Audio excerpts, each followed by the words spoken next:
Hello students. आज से मैं आपके लिए आपके अकाउंटेंसी, बिजनेस स्टडीज और इकोनॉमिक्स के सब्जेक्ट की क्वेश्चन आंसर की सीरीज शुरू करने जा रहा हूं। यह क्वेश्चन आंसर सीरीज आपको आपके लॉन्ग क्वेश्चंस, आपके शॉर्ट क्वेश्चंस और आपके ऑब्जेक्टिव क्वेश्चंस में आपको हेल्प करेगी। मैं आपको लॉन्ग क्वेश्चंस के लिए कि उनको किस तरीके से आपको उनको लिखना है और किस तरीके से आपको लॉन्ग क्वेश्चन को लिख के जो 5 और 6 मार्क्स के होते हैं उनको आपको अचीव करना है। यहां पे मैं आपको लॉन्ग क्वेश्चन लिखने की ट्रिक बता रहा हूं। उन हिंट्स को देखिए और उस तरीके से अपने लॉन्ग क्वेश्चन को प्रिपेयर कीजिए कि आपको कैसे उन लॉन्ग क्वेश्चन को प्रिपेयर करना है और आपको मैक्सिमम मार्क उसमें स्कोर करने हैं। आज जो मैं आपको चैप्टर शुरू करने जा रहा हूं वो है इंडियन इकोनॉमिक्स का पहला चैप्टर है और उसका नाम है Indian economy on the eve of independence. Students, welcome to my channel Anubhuti classes the world of knowledge and I am Rahul Saxena.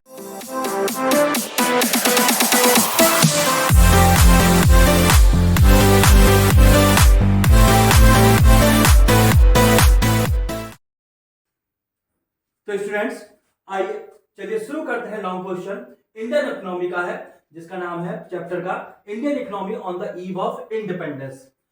Long question answer है। यहां पे मैंने इसका जो प्रोबेबल क्वेश्चन है, जो एक इंपॉर्टेंट क्वेश्चन आपके लिए है, वो लिखा हुआ है। क्वेश्चन यह आ सकता है, explain the features of Indian economy on the eve of independence. यानी कि जब भारत ने स्वतंत्रता प्राप्त की तो उस समय इंडियन इकोनॉमी के फीचर्स क्या थी, उसकी विशेषताएं क्या थी, यह आपको बताना है। इसी का मिलता जुलता एक दूसरा क्वेश्चन भी ऐसा आ सकता है, highlight the salient features of India's pre independence occupational structure. यहां पे क्वेश्चन जो है आपको ऑक्यूपेशनल स्ट्रक्चर के बारे में पूछ रहा है। तो चलिए हम लोग देखते हैं कि इसका आंसर किस तरीके से लिखना है। सबसे पहले यहां पे एक शब्द आया है ऑक्यूपेशनल स्ट्रक्चर। तो यहां पे ऑक्यूपेशनल स्ट्रक्चर का मीनिंग देख लेते हैं। ऑक्यूपेशनल स्ट्रक्चर का मीनिंग ये होता है distribution of population working in different sectors.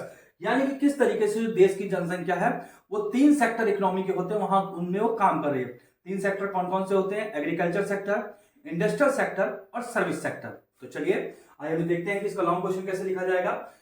मैंने इसको हेडिंग वाइज लिखा है और इस बोर्ड को मैंने 2 हिस्सों में बांट के रखा है। तो चलिए पहला इसमें लिखा जाएगा बैकवर्ड इकोनॉमी, यानी कि पिछड़ी इकोनॉमी थी भारत की। यहां पे आपको पॉइंट्स लिखे जिनको आपको पैराग्राफ वाइज लिखना होगा। मैंने आपको हिंट्स के लिए लिखे हुए। पर कैपिटा इनकम उस समय क्या थी? बहुत लो थी।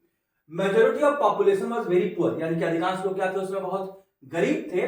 और अनएम्प्लॉयमेंट इन द कंट्री, और देश में क्या था? चारों तरफ अनएम्प्लॉयमेंट वाइड स्प्रेड था। तो यह हमारी बैकवर्ड इकोनॉमी का पॉइंट हुआ। दूसरा पॉइंट है स्टैग्नेंट इकोनॉमी, यानी कि इकोनॉमी की हालत कैसी थी? वो लड़खड़ाती हुई इकोनॉमी थी उस समय। यहां पे है कैसे लड़खड़ाती थी? Per capita income was very low. उस समय जो पर कैपिटा इनकम थी वो बहुत लो थी। बिटवीन 1860-1925, 1860 से 1925 के बीच में it was 0.5% per annum, 0.5% per annum थी। एंड 1925 और 50 के बीच में इट वाज 0.1% पर एनम थी। थर्ड जो इसकी हेडिंग हम लिख सकते हैं, प्री डोमिनेंस ऑफ एग्रीकल्चर। यानी कि क्या था कि उस समय जो मेन जो हमको ऑक्यूपेशन हमारा जो था वो एग्रीकल्चर ही था। तो प्री डोमिनेंस ऑफ एग्रीकल्चर था। 75 वर्कफोर्स इंगेज इन एग्रीकल्चर, यानी कि उस समय जो था 75% जो वर्कफोर्स था वो केवल एग्रीकल्चर में ही इंगेज था। Agriculture sector was suffered with low price, लेकिन इसके बाद भी क्या था कि एग्रीकल्चर सेक्टर जो था उसमें जो प्रोडक्टिविटी थी वो उसकी बहुत लो थी।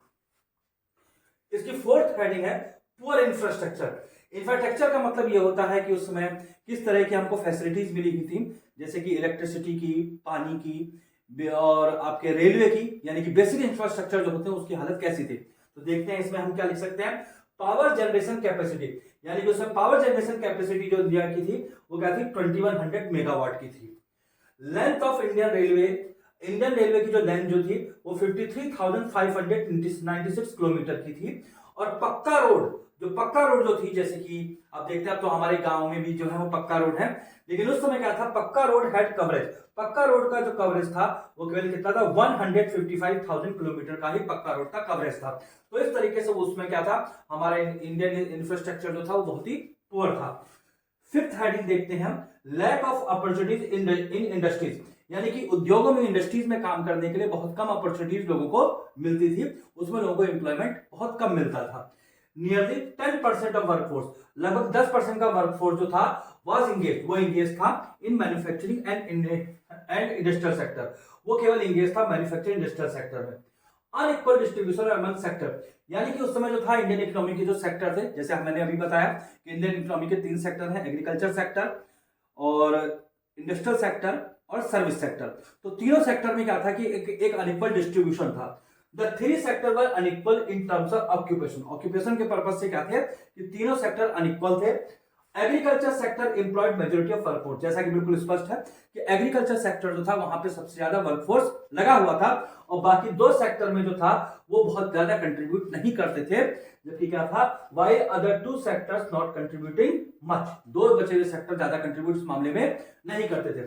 अब 7th हमारी जो हेडिंग है वो है रैम्पेंट इकोनॉमी, यानी कि इकोनॉमी जो थी वो बहुत गरीब थी, लड़खड़ाती थी, और उसकी जो कंडीशन थी वो बहुत ही खराब थी। पॉवर्टी वाज वाइड स्प्रेड, गरीबी चारों तरफ फैली हुई थी। There was unemployment in the country, देश में अनएम्प्लॉयमेंट था, बेरोजगारी थी। Due to decay of handicraft, जो हैंडीक्राफ्ट वर्क जो था जिसके लिए भारत पूरे वर्ल्ड में पूरा फेमस था उस समय, वो हैंडीक्राफ्ट वर्क जो था वो ब्रिटिश के समय में पूरी तरीके से डीके कर दिया गया, यानी उसको डिस्ट्रॉय कर दिया गया। तो उस समय क्या था कि अनएम्प्लॉयमेंट और ज्यादा हो गया था कंट्री में, क्योंकि डीके हो गया था हैंडीक्राफ्ट इंडस्ट्रीज का। अब 9th जो हेडिंग है, इसकी लास्ट हेडिंग है कॉलोनियल इकोनॉमी। उस समय इंडियन इकोनॉमी को कॉलोनियल इकोनॉमी बोलते थे, क्योंकि हमारी इकोनॉमी को ब्रिटिश की कॉलोनी इकोनॉमी कहा जाता था।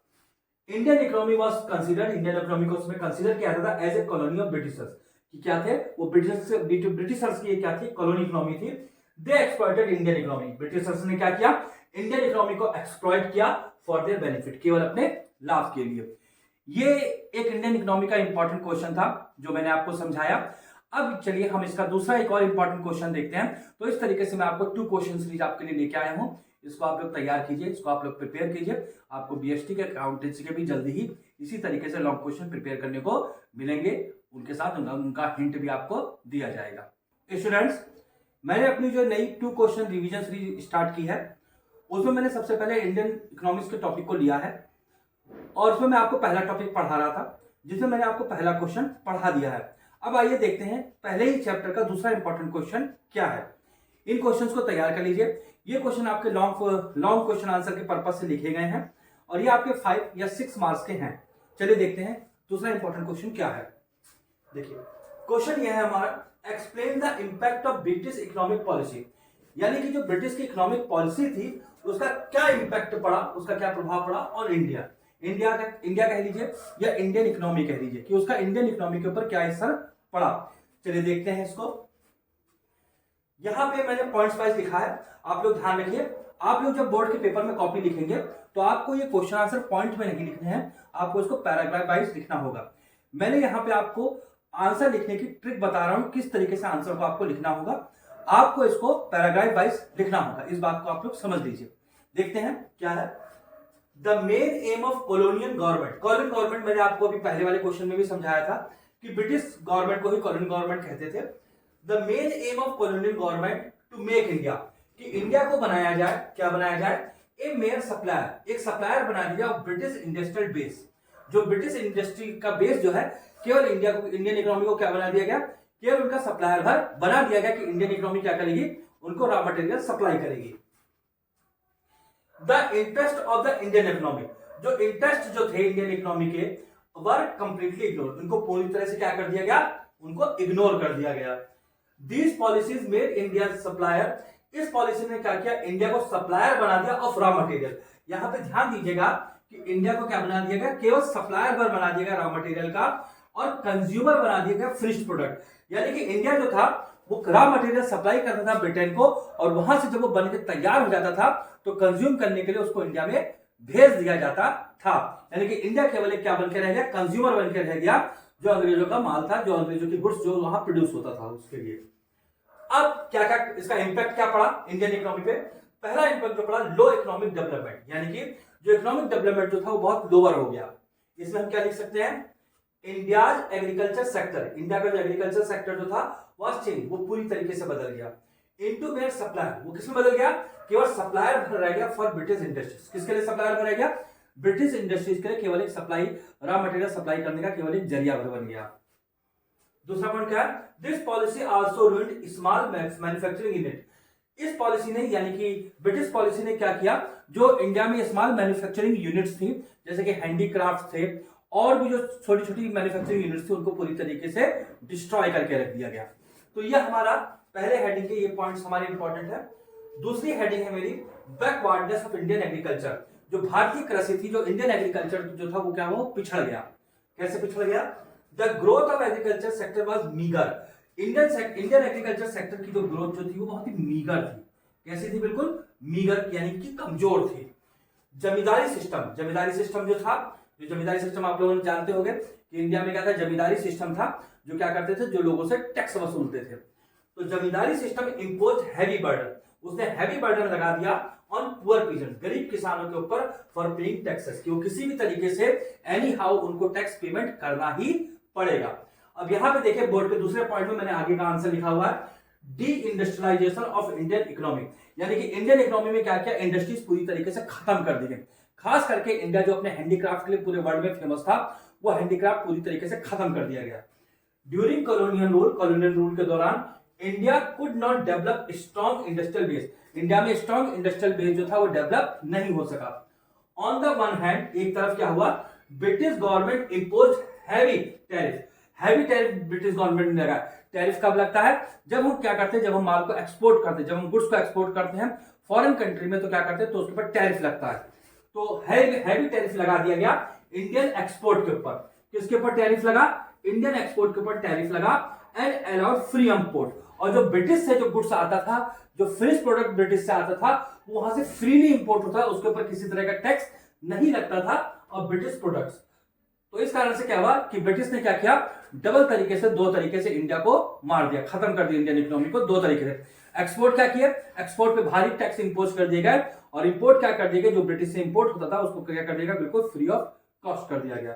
अब यहां पे क्या है, एज ए रिजल्ट, जिसका रिजल्ट क्या हुआ, इंडियन एक्सपोर्ट जो था बिकम कॉस्टली, वो क्या होता चला गया, एक्सपोर्ट महंगे होते चले गए।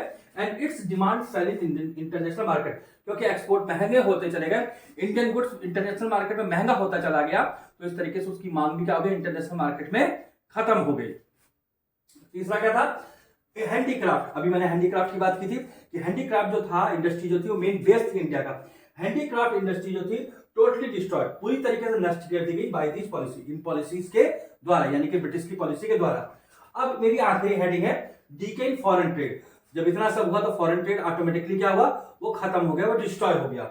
The British government used Indian trade policy, British government ने क्या किया, इंडियन ट्रेड पॉलिसी का यूज किया for the benefit of their home country, अपने होम कंट्री के बेनिफिट के लिए यूज किया। उनकी होम कंट्री यहां पे मेरे कहने का मतलब है कि इंग्लैंड के लिए उसको यूज किया गया, इंग्लैंड के बेनिफिट के लिए ही वो सारी पॉलिसीज बनाई जाती थी, ना कि इंडिया को ध्यान में रखते हुए। Exports and imports were restricted, export और इंपोर्ट जो था भारत का या इंडिया का जो रेस्ट्रिक्ट था, वो केवल ब्रिटेन और इंडिया तक ही रेस्ट्रिक्ट था। यानी कि भारत जो था वो केवल बिजनेस करता था, किसके संग करता था, या इंडिया का जो बिजनेस जो था केवल किसके साथ, ब्रिटेन और इंडिया के बीच में था, और अदर कहीं पे था ही नहीं, तो इसलिए फॉरेन ट्रेड होता ही नहीं था। The surplus generated from foreign trade, जो सरप्लस जनरेट भी होता था फॉरेन ट्रेड से, यानी कि जो हमको रेवेन्यू जनरेट होता था, इंडिया को जो रेवेन्यू जनरेट होता था फॉरेन ट्रेड से, वो भी क्या होता था, वो भी इंडिया में इन्वेस्ट नहीं किया था, इंडियन इकोनॉमी में इन्वेस्ट नहीं होता था, बल्कि वो क्या होता था, वो भी उसका भी इन्वेस्टमेंट कहा होता था, उसका भी इन्वेस्टमेंट होता था for the wellbeing of British government, यानी कि ब्रिटिश गवर्नमेंट के वेलबींग के लिए उसका यूज होता था। स्टूडेंट, इस तरीके से मैंने आपको 2 क्वेश्चन रिवीजन सीरीज में आज इंडियन इकोनॉमी के 2 इंपॉर्टेंट क्वेश्चन रिवाइज कराए हैं, आपको लॉन्ग क्वेश्चन लिखने का तरीका बताया है। अब इसी के साथ मैं आपके लिए क्या करने वाला हूं, मैं आपके लिए ऑब्जेक्टिव क्वेश्चन और शॉर्ट क्वेश्चन की भी सीरीज साथ में शुरू करने वाला हूं। आपको डेली के डेली ये सारी सीरीज मिलेगी, आप लोग इसको देखिए, और मैं उम्मीद करता हूं कि आप अच्छा स्कोर बोर्ड के पेपर में कर सकेंगे। तैयार रहिए, आपको जल्दी ही अकाउंटेंसी, बिजनेस स्टडीज और इकोनॉमिक्स के और क्वेश्चन मिलने वाले हैं। तो मेरे साथ जुड़े रहिए और तैयारी को अपने स्ट्रांग बनाइए।